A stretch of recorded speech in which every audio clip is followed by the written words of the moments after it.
All right.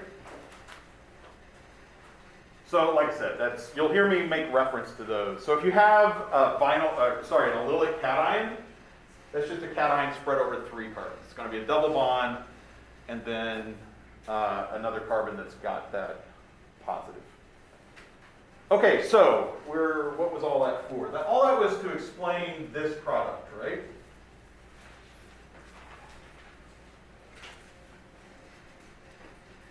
Come back to this. So the other thing is, in a mechanism, you can always use either of any of the resonance structures.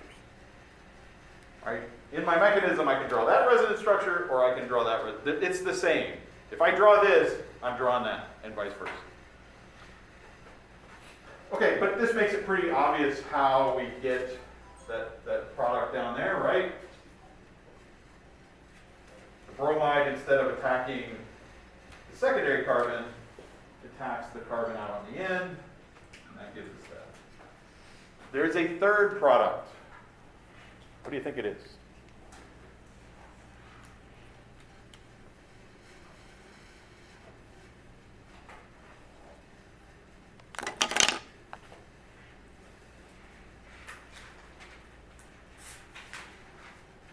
You're not going to like me when I tell you what it is.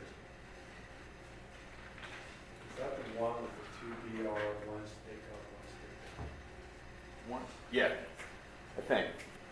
I'm going to imagine you're right. The other one is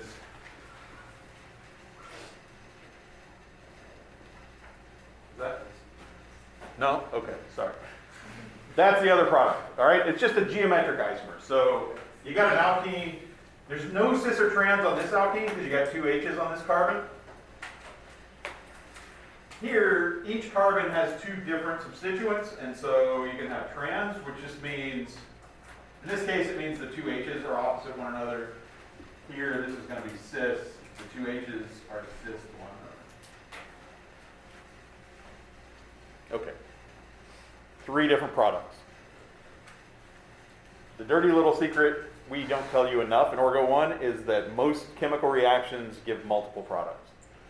Right? I love it when students in lab are like, I only got a 70% yield, am I going to fail? Like, no, 70% is honestly really good. If you're working in my lab and I tell you to go do some new reaction that I dreamed up, and you get a 70% yield the first time, I'm thrilled. If you get a 12% reaction the first time, I'm thrilled, right? If it's something I just dreamed up, we've never done it before, it's never worked before, 12 is way better than 0. So think about this reaction. Which product do you think we get more of?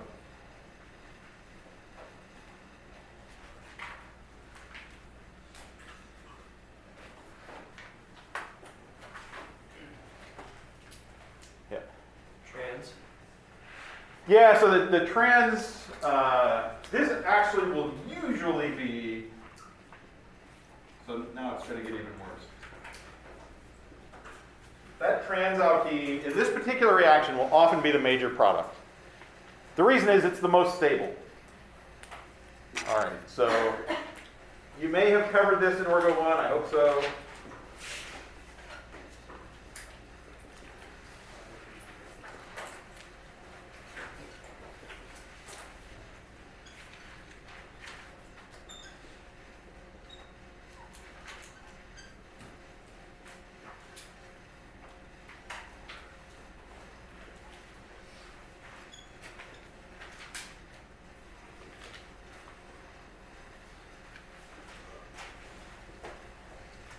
So if you're trying to judge alkene stability, you need to look at how many substituents are on the alkene. Remember, the more substituted a carbocation is, the more stable it is. Alkenes work the same way. Everything you know about judging cation stability works for alkene stability. So a tetrasubstituted alkene is more stable than a tri, is more stable than a di, is more stable than a mono. A conjugated alkene, right, like this, conjugated alkenes are more stable than non-conjugated alkenes. Less sterically crowded alkenes are more stable than more sterically crowded alkenes. So that's why trans. So the trans, we got a monosubstituted alkene, 2 disubstituted alkenes. The trans alkene is less sterically hindered. That CH2Br group and the methyl group can sort of bang into one another. They're on the same side of the alkene. So that trans alkene is going to be the more stable. I've said often, so the thing that makes this reaction a little messy is not always. Right? So the conditions actually dictate what you're going to see more of. Let's see. So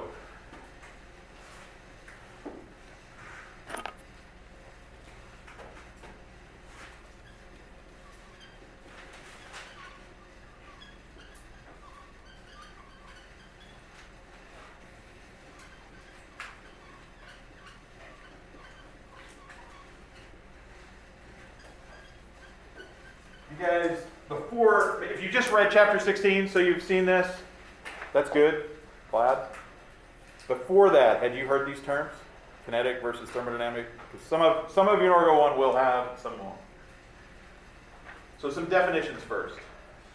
The thermodynamically favored product in a reaction is always going to be the more stable product. Right? So what we mean there by thermodynamics is if we just let this reaction go to equilibrium, where does it go?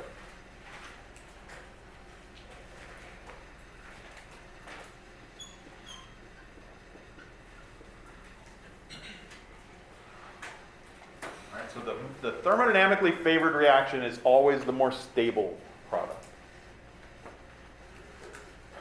Based on that, what do you think the kinetically favored product is? Fast. Forms the fastest.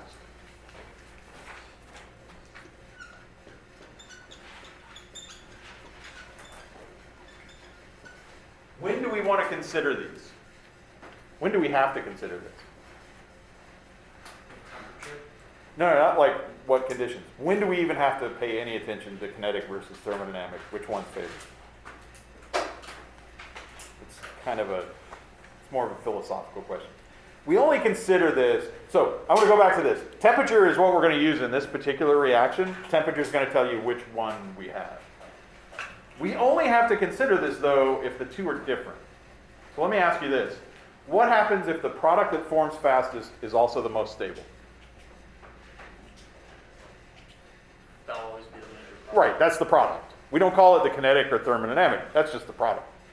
A lot of reactions you guys have seen fall into that. And there are a lot of reactions for which that's true. Right? The most stable possible product forms first. There, you're done. Right? It doesn't matter how many other less stable products might form. Once you get the most stable one, you're stuck. So we're only going to consider this when the two are different. If the product that forms first is not the most stable, then we gotta think about what is. If you're watching at home, don't get sick.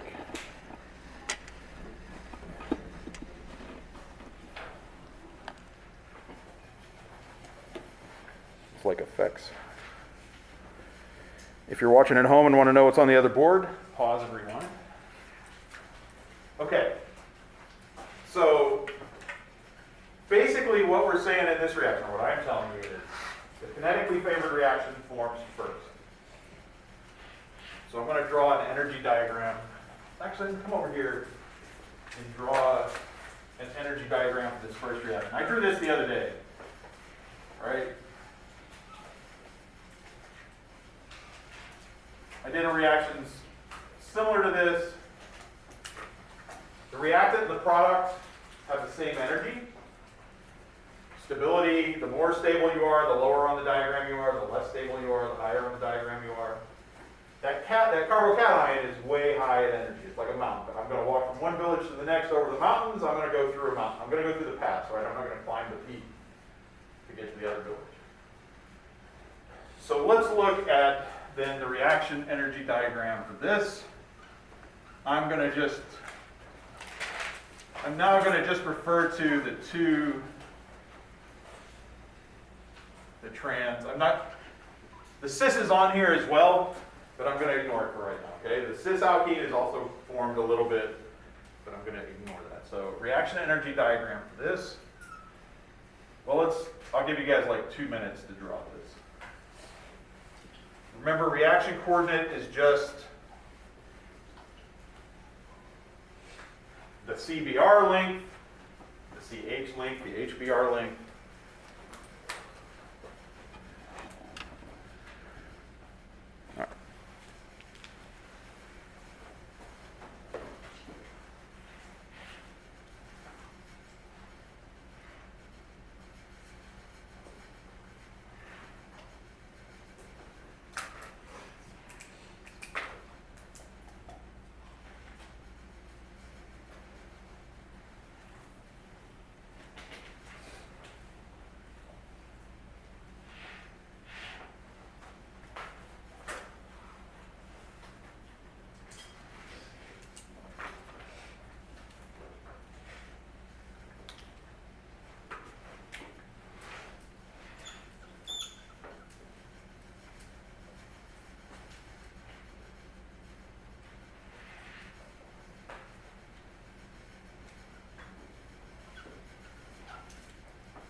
All right, so as you draw this, right, the starting material is the same point. The starting material for the two reactions is the same. It's this 1,4-butadiene.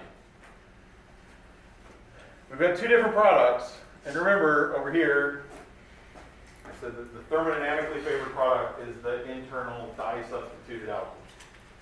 All right, so if it's more stable, it's got to be a little bit lower. So I put the thermodynamically favored product in blue, a little lower than the kinetically favored product in green. All right, so then the curve is going to go from here. Let's just do the green first, all right? Let me actually do that in green.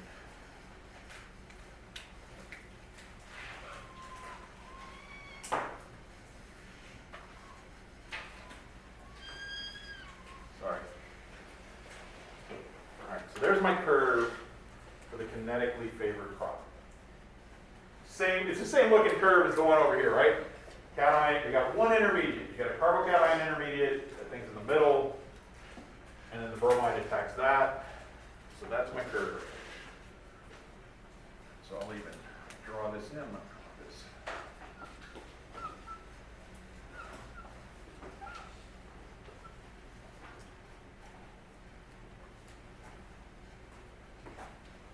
So now, put the curve in blue. Draw the blue curve if you haven't already.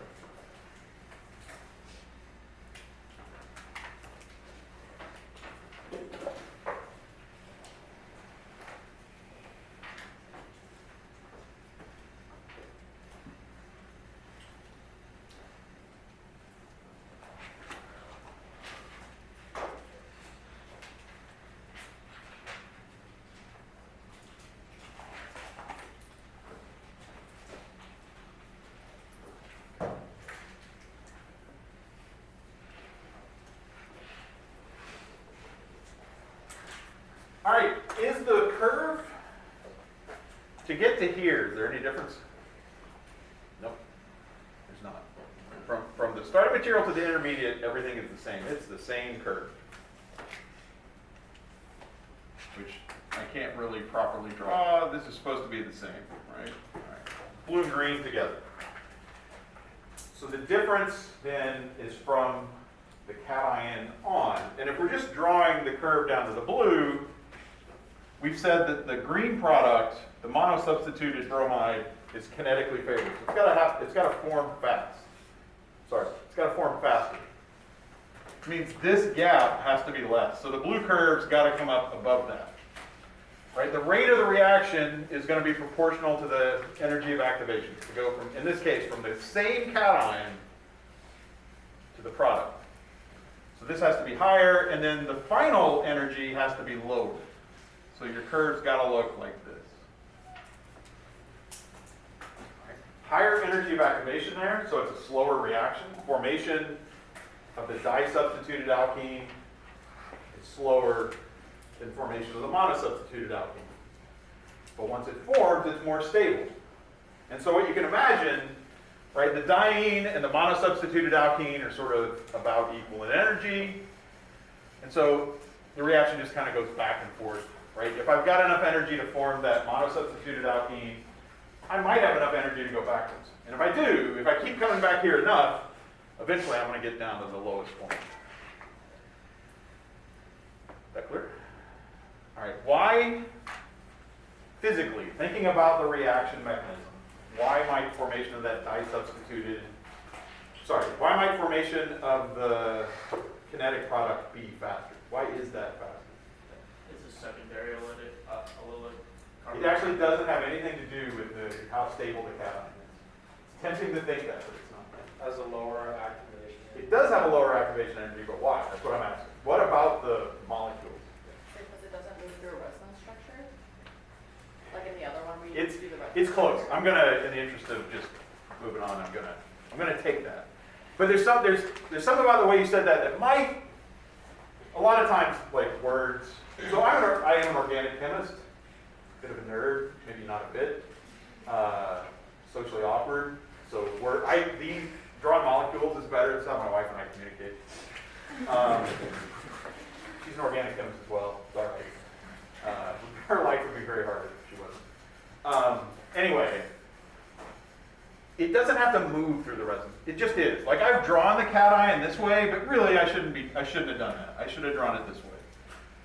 And this is, like I said, I'd probably been teaching organic chemistry here 4 or 5 years before this really, really sunk into my core. That 2, 3, 9 resonance structures are not interchanging with each other. They just are. Right? It's like if you take a picture of me from the front and a picture of me from the back. It's not like I suddenly inverted myself. Right? I'm always both of those things. But the moving, I'm giving you credit for saying move. All right? The bromide here is what's important. Okay, so the diene comes over, right? The diene attacks the HBr. I haven't drawn the HBr here. So the alkene attacks that, kicks the Br there. Instantaneously, that bromide has to be right there. Right? So this Br is sitting here. It's closer, the bromide is closer to this carbon than it is to that carbon. So it's a lot more likely to just land there than it is to run all the way down here to the end. All right, so that means it forms fastest. The other thing, again, nomenclature, we would call this the 1,2 product. The bottom one we would call the 1,4 product.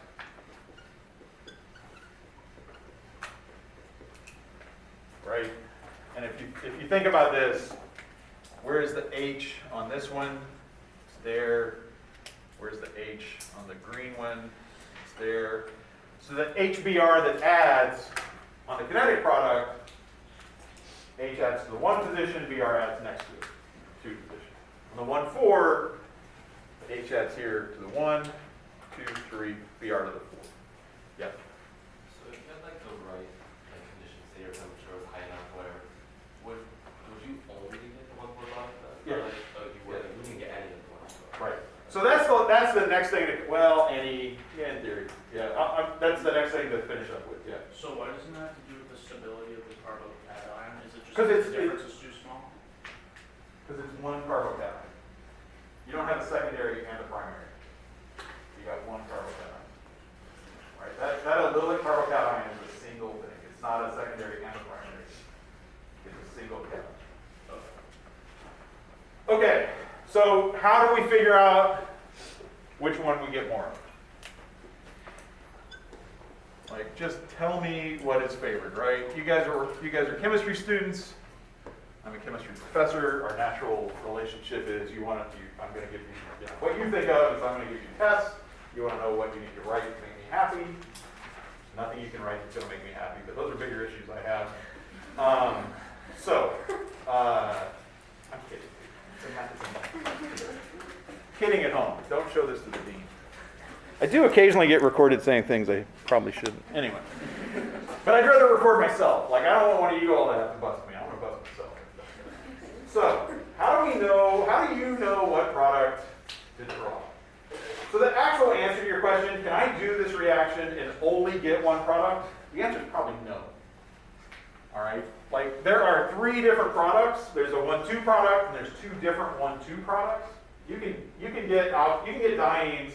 Well, there's like 5 products. Somebody asked about chirality, right? There's 2 enantiomers here. There's a lot of products. And think about what's going on. We're treating something with HBr. HBr is a really strong acid. So this is not some gentle reaction we're doing, right? We're not just kind of coaxing something to react. We're like pouring strong acid all over some compound. So really the answer, anytime we start making carbocations, this was true in SN1 chemistry you guys did, 122, it's true in E1 chemistry. If you're making carbocations, you're not going to get one product. Like it's very, very rare. Well, here, this reaction, I put this through. There's a reason we show this one over and over and over, okay? The tertiary cation versus the primary cation, you're only going to see products from the tertiary cation. There's only one of those. There's no way to get migration or anything like that. Generally, though, if you make a carbocation, you're going to get a soup. So what happens is the 1,2 product, the kinetic product, in this case, is favored at low temperature. And therefore, and this is generally true of kinetic versus thermodynamic reactions, products. Generally, again, if you have a situation where a reaction can give you one product that's kinetically favored and another that's thermodynamically favored, the higher the temperature, the more likely you are to get the thermodynamic product. So what has to happen for us to get, let's take one molecule. And again, I haven't given this speech yet this year. You never do a molecule with you never do a reaction with one molecule. Right? You do a reaction with an ungodly, uncountable number of molecules. I shouldn't say uncountable, but because Wednesday afternoon I'm going to make it count. But a lot, right? So a mole, we work in moles. Well, actually in the organic lab, we're going to work in millimoles, 1,000th of a mole. 1,000th is not much, right? But 1,000th of 10 to the 23rd is 10 to the 20th. Right? 10 to the 20th molecules is a lot.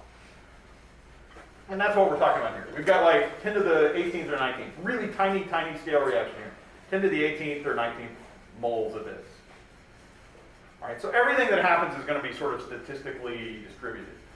But let's say we put a GoPro on the butadiene here and just look at this one molecule. So sure enough, we put HBr in there, and we have enough. The temperature is high enough for a reaction to happen.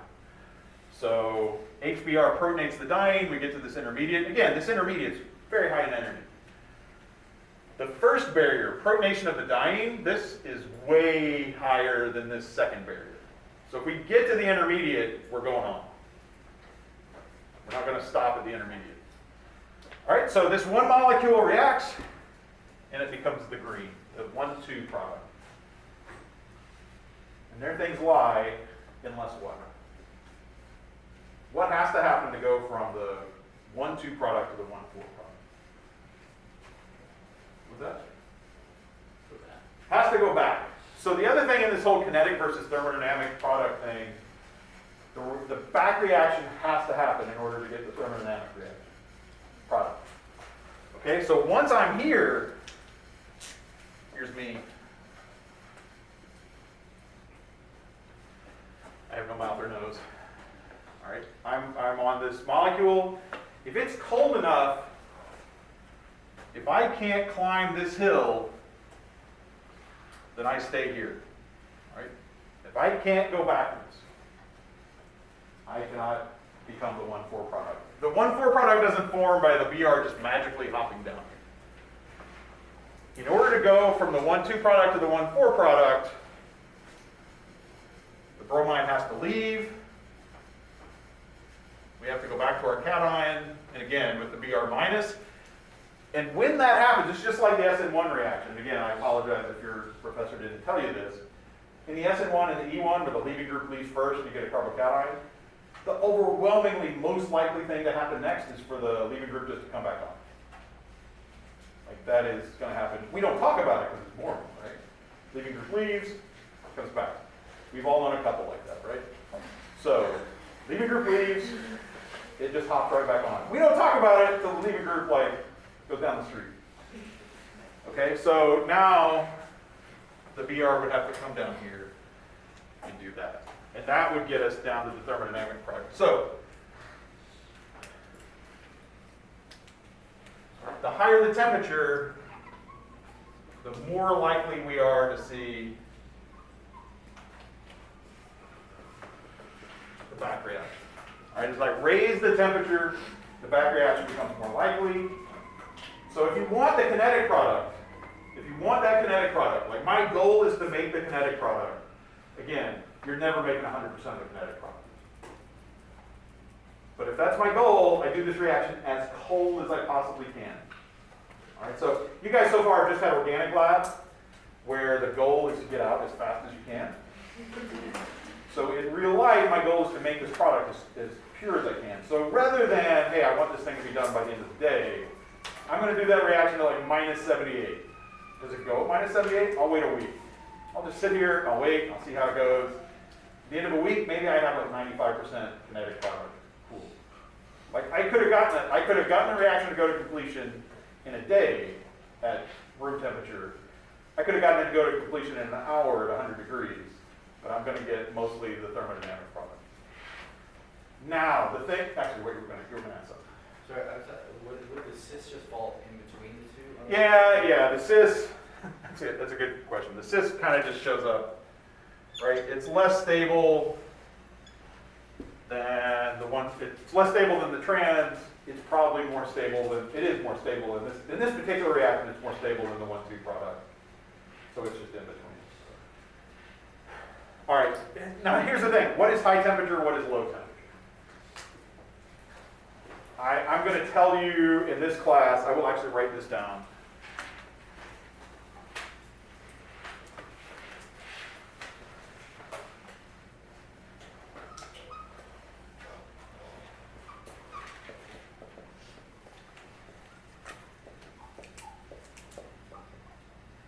And you might notice that there's a range in there, and this is reality. High temperature and low temperature varies for every reaction.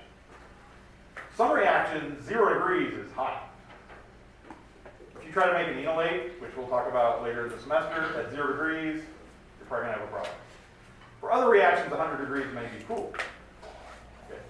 But in here, we're just going to kind of, if you don't know, if I don't give you enough data, if it's above 40 degrees, you can consider it the high temperature. If it's below 25. 25 is roughly room temperature, so we'll call that low. Everybody take a breath. You're on the edge of your seats, I can tell. Hello, you awake? Probably not, right?